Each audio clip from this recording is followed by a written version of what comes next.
Hello and welcome. Categorical thinking is one of the most fundamental tools we humans use to make sense of the world. Consciously or otherwise, we are constantly sorting objects, thoughts, emotions, other people, and even ourselves into discrete groups which inform and sometimes even determine our thoughts and behaviors. Of course, we don't all share the same system of categorization. Each person has their own unique set of labels and categories that they use to understand the world. And I would argue that a lot of human conflict, whether on the scale of societies, political movements, or even individuals, can be understood in terms of interactions between competing systems of categorization.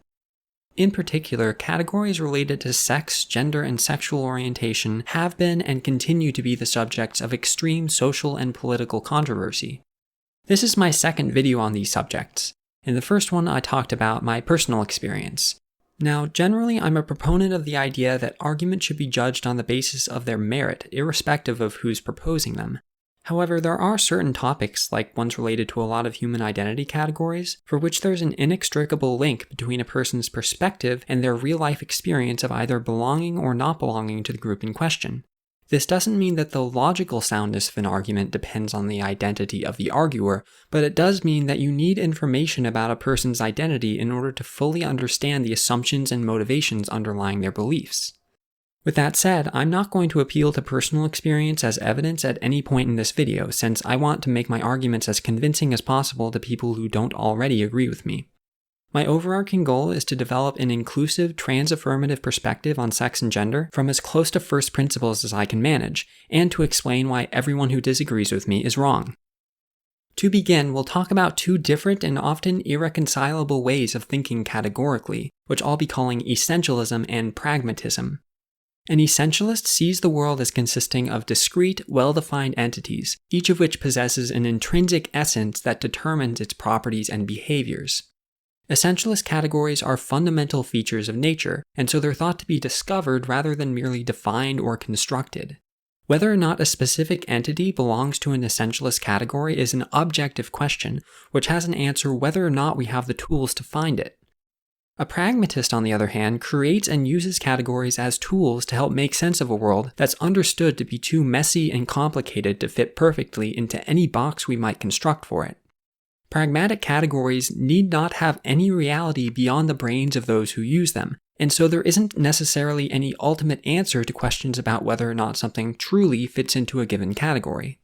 I should admit upfront that essentialist thinking is so fundamentally discordant with everything I believe that I had a hard time even defining it in a way that doesn't make it sound obviously wrong to me.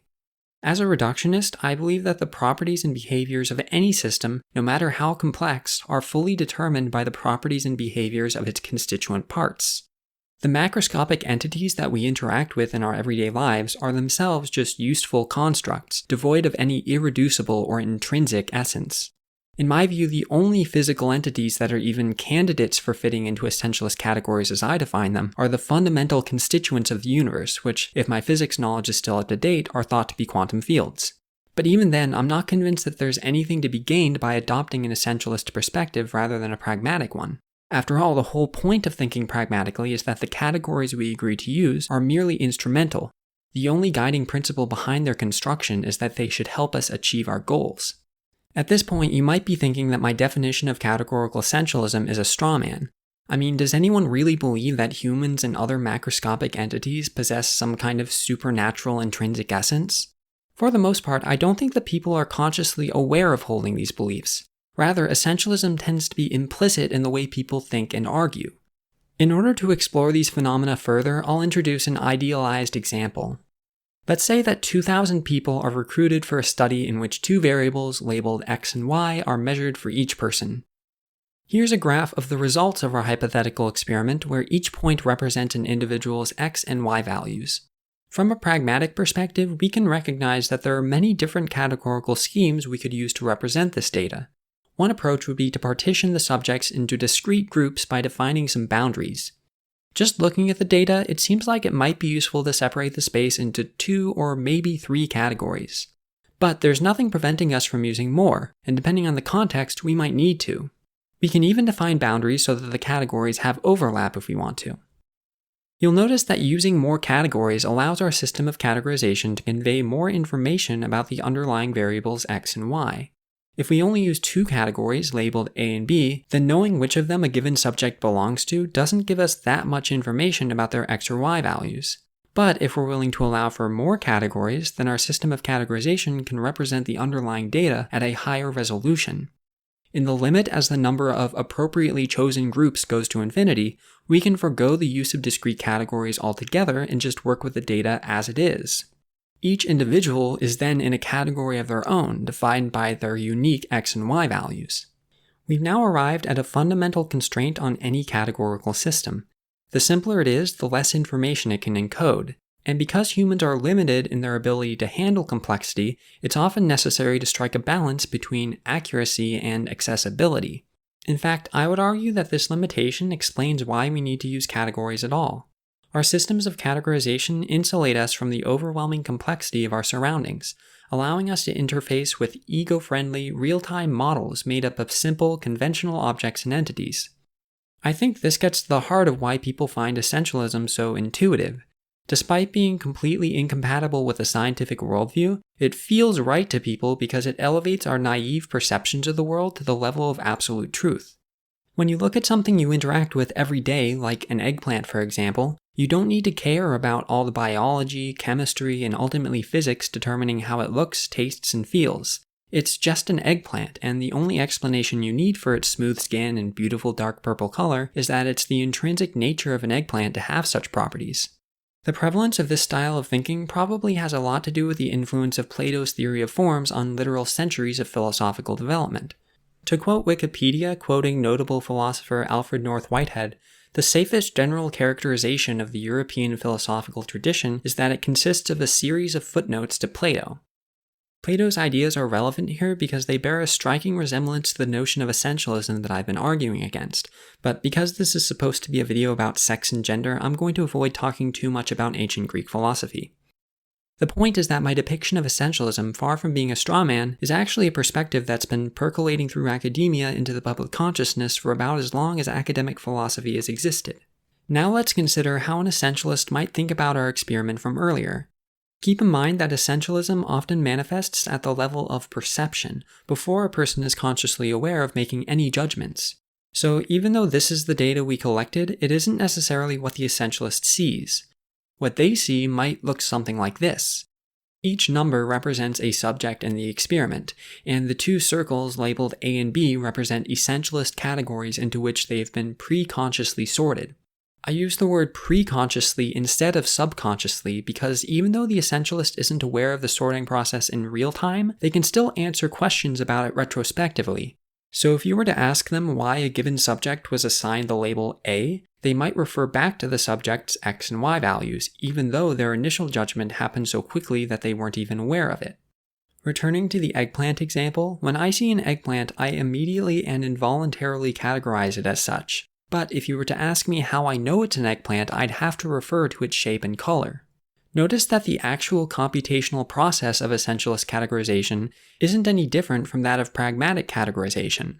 Both involve drawing up boundaries on the underlying space of observations, in this case the XY plane, and then using those to assign labels to each data point. The difference is that the pragmatist deliberately constructs and adjusts those boundaries to best suit their needs, while the essentialist isn't even aware of the exact boundaries they use until after the sorting process has occurred. This can lead essentialists to mistakenly believe that categories have a causal influence on the entities which belong to them. Let's say that the essentialist sorted a given subject into group A. We know that the subject's X and Y values determined their group assignment, but because the essentialist became aware of the subject's group before consciously processing their X and Y values, they might come to the reverse conclusion, that the subject has the X and Y values that they do because they are in group A. This effect goes a long way towards explaining why essentialists believe in intrinsic essence to begin with. It seems to them as though the properties of objects are determined by their categorization and not the other way around. We'll now turn our attention to something I've been ignoring so far, which is that some of the subjects haven't been sorted into either of our essentialist categories. This is because no matter how the data is partitioned into two regions, there are going to be points on or near the boundary, as well as outliers whose X and Y values are not at all representative of the groups to which they've been assigned. I'll be calling these subjects group nonconforming, but you should keep in mind that this label is only meaningful relative to a given categorical system, since you don't know who's close to the boundary until boundaries have already been drawn. Group nonconforming subjects are not a problem for a pragmatist, since they can either adjust their boundaries, define more categories, or just accept that some subjects won't fit neatly into their categorical scheme. An essentialist, on the other hand, is committed to the proposition that each subject has an essence, and therefore a true category to which they belong. In principle, there's nothing stopping the essentialists from using new categories, but that would require them to acknowledge the existence of new kinds of essence, or at least essence with intrinsic properties they've never encountered before. And because, as I keep emphasizing, essentialism relies on pre-conscious filtering of sensory data, an essentialist who is conditioned throughout their entire life to only perceive categories A and B might have a lot of trouble retraining themselves to recognize new ones. This puts the essentialist in a rather difficult position. They feel pressured to categorize group nonconforming subjects in order to make sense of the world, but the pre-conscious filtering that they ordinarily rely on isn't working. One way they might attempt to relieve this tension is by engaging in boundary policing, which I define as any attempt to alter, conceal, trivialize, or destroy entities that don't fit neatly into a person's system of categorization. Instead of acknowledging the existence of new categories and learning to perceive them, boundary policing allows the essentialists to maintain their malfunctioning but deeply ingrained mental habits. However, this strategy is doomed to fail from the start. If a person's system of categorization isn't complex enough to accurately model reality, then no amount of boundary policing is going to change that. This is a prime example of people trying to force reality to fit their model instead of adjusting their model to fit reality. But because boundary policing is typically performed within an essentialist framework rather than a pragmatic one, its practical consequences are often irrelevant to the people engaging in it. The arguments people use to try to justify policing boundaries often depend on the idea that there's something intrinsically dangerous or evil about group nonconformity. Under this form of essentialism, we have a moral obligation to act in accordance with our intrinsic essence, which in practical terms translates to conforming to whatever categories the essentialist was conditioned to believe in. I think we're ready to start analyzing the effects of essentialist thinking on our society's perception of sex and gender. This is where I'll throw out the usual disclaimer that I have absolutely no formal training or expertise in any of the numerous academic disciplines that study these topics. I'm going to start out by describing how I conceptualize the two subjects and the intricate relationships between them. After that, I'll address some opposing perspectives and explain why they're wrong. I started out by coming up with a list of as many variables as I could that seem like they might have something to do with either sex or gender. Here's the list I came up with. It is by no means exhaustive, but I do think it includes most of the variables people tend to associate with sex and gender categories. The first thing I notice when I look at this list is that about half of the variables are about a person's biological characteristics, while the other half are about a person's self-perception and how they interact with society. This is where we can differentiate between the words sex and gender. We'll use the word gender as a broad, overarching term for the variables involving inter- and intrapersonal dynamics, and use the word sex as a broad, overarching term for the variables involving biological characteristics. Note that just because we separated out these two categories doesn't mean that there aren't complicated interactions between variables in opposite groups.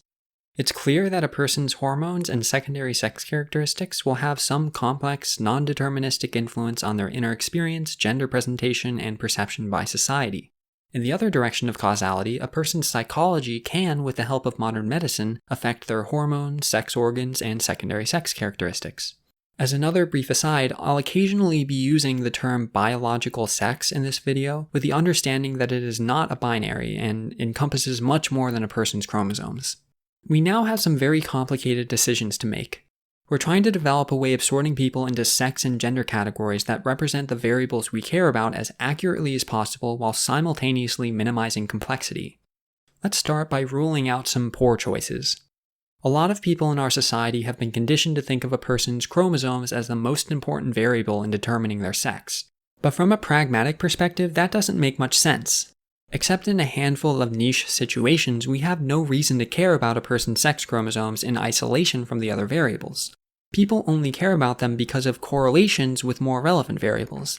This leads to an obvious question. Why not just label people on the basis of the variables you actually care about and cut out the unnecessary inferences? There's also the fact that even though some people claim to care about sex chromosomes, nobody ever demands genetic testing before forming a belief about another person's sex. Regardless of which variables a person decides to value in theory, the reality is that when you meet someone, you can't see their chromosomes, hormone levels, or reproductive status.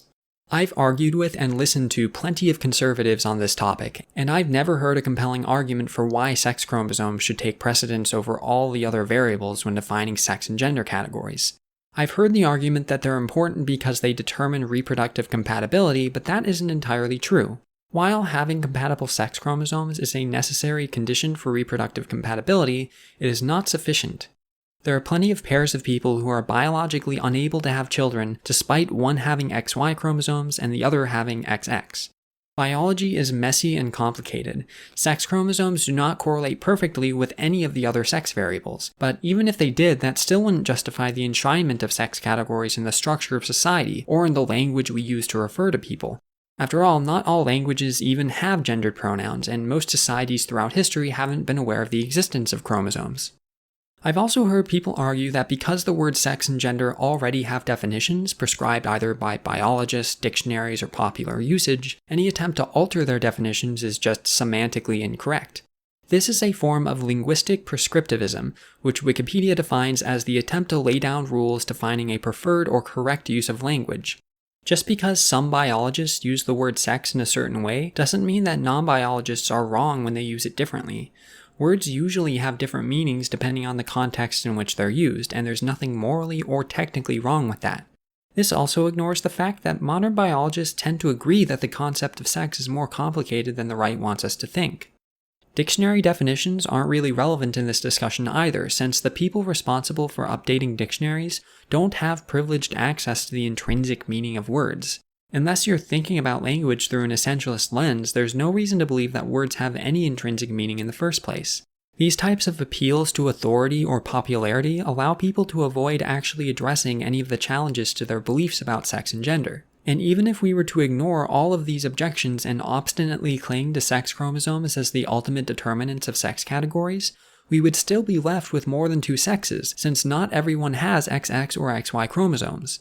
Any attempt to weasel around this empirical fact is boundary policing. It's true that something like 99% of humans have either XX or XY chromosomes, but because there are about 7.4 billion people on Earth, even 0.05% of the population would still be 370,000 people.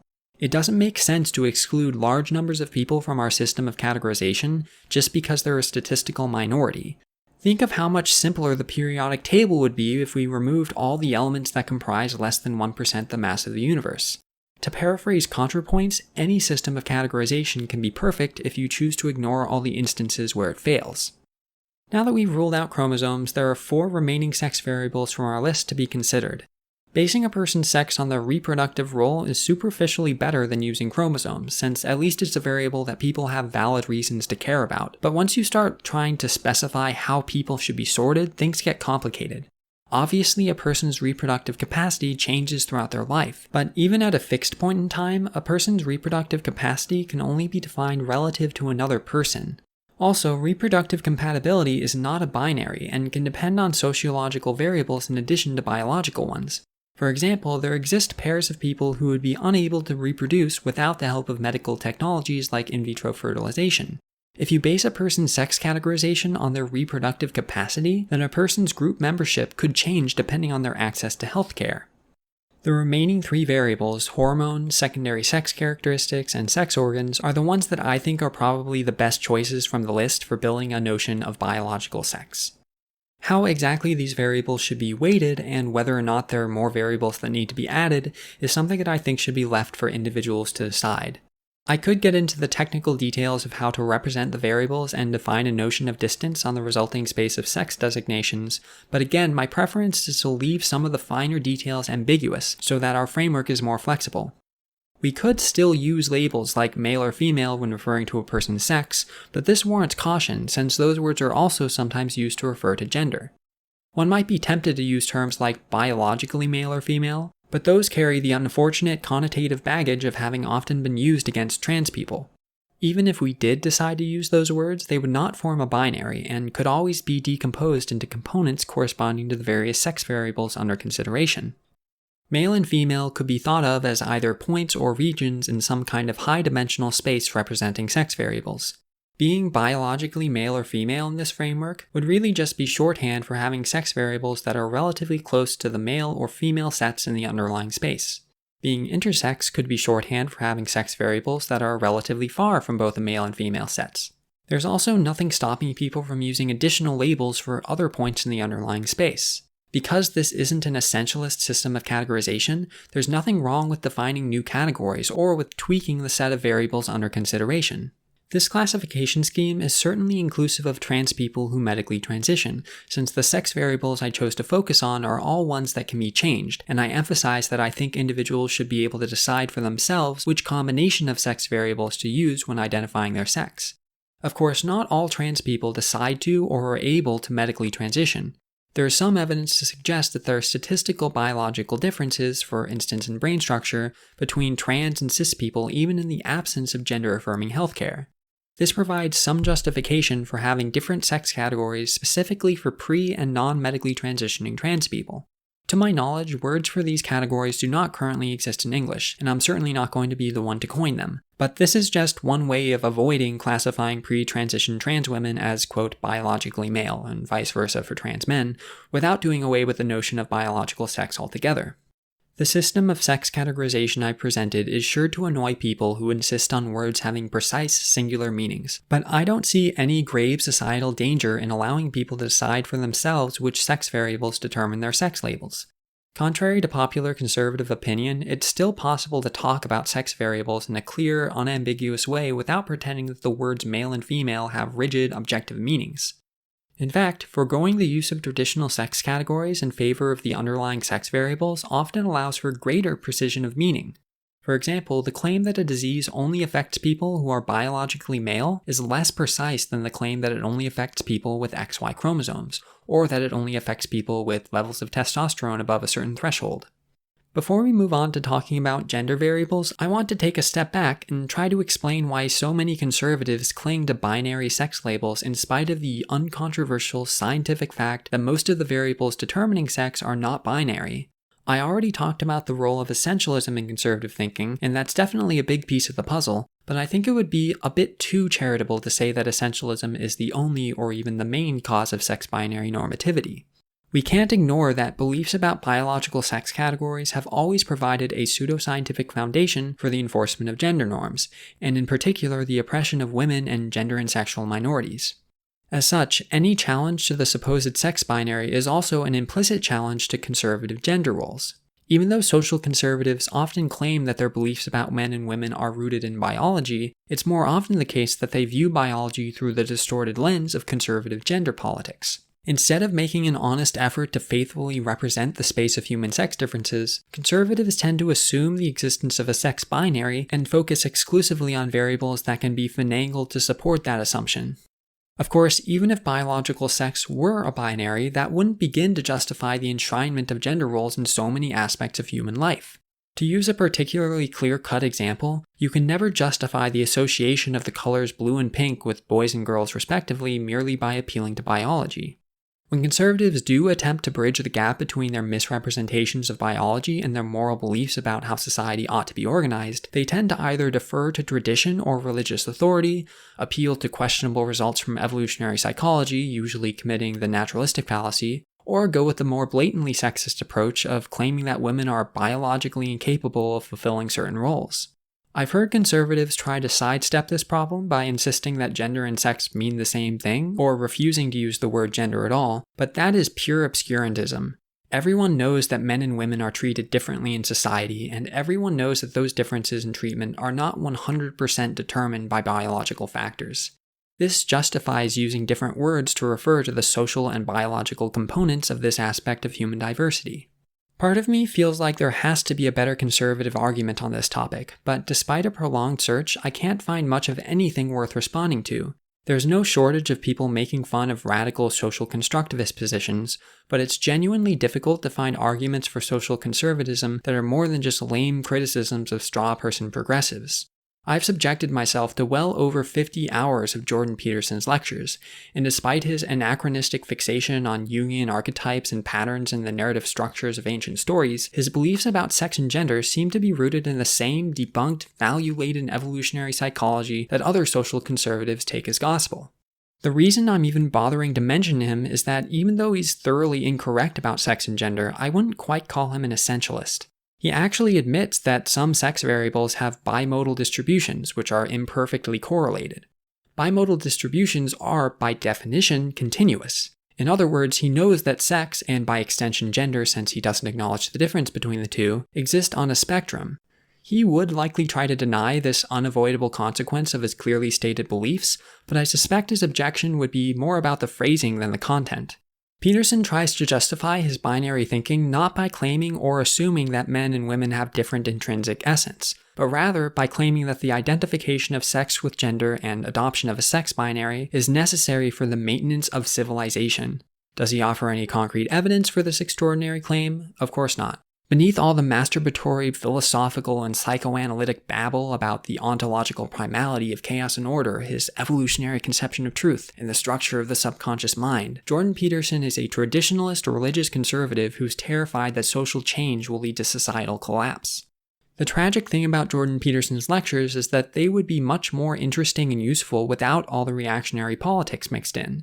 His worldview is pretty much the polar opposite of my own, and after watching him for such a long time, I feel like I have a slightly better understanding of how people like him think. And even though I was thoroughly unimpressed with his attempts to defend his shitty political beliefs, I would rather listen to another 10 hours of his content than a single hour of Ben Shapiro, Steven Crowder, Dennis Prager, or anyone from the fucking skeptical YouTube community.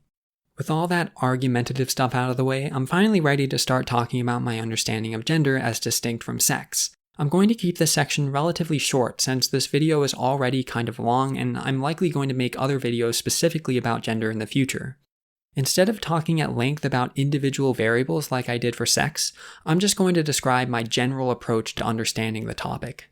The concept of gender seems to confuse a lot of people, and I can think of several reasons that might be the case. First of all, there are a wide variety of opinions on what types of variables should be considered when defining gender. This is also true for sex to a certain extent, but at least we can all agree that sex variables refer in some way to physical properties of the human body.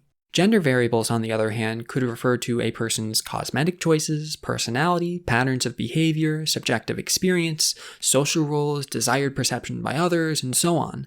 Because so many disparate phenomena are being grouped under a single label, gender is sure to have a fuzzy definition. Secondly, the claim that sex and gender are different is often mistaken for the claim that they are mutually exclusive, whereas in reality there are plenty of variables, like most psychological ones for instance, which can only be properly understood when both biological and sociological perspectives are brought to bear. Lastly, a lot of space in the public dialogue on gender is taken up by blatant right-wing misrepresentations of what it means to identify with a given gender label, hence the incessant deluge of unoriginal attack helicopter jokes. The way I try to make sense of gender is by considering the function it serves in various contexts. On a societal scale, we can talk about gender as a mechanism of social organization and control that works by assigning people different rights, roles, and expectations based on sex assignment. On smaller social scales, gender labels can be used by individuals as an efficient means of communicating information about themselves, including how they would like to be perceived and referred to by others. Of course, for this to be effective, everyone involved needs to more or less agree on what information a given gender label communicates. Since this use of gender is so dependent on context, a person might very well choose to use different labels to describe themselves depending on who they're talking to and what they want to communicate. Intrapersonally, gender can play an important role in a person's sense of self. This is one way of starting to make sense of what it means to feel like a particular gender and to experience things like gender dysphoria. I could go on like this for a long time, but my point is that the question of what it means to be a particular gender is highly context dependent. If you aren't careful to distinguish between the political, social, and psychological aspects of gender identity, then it's easy to get confused and fall for bad arguments.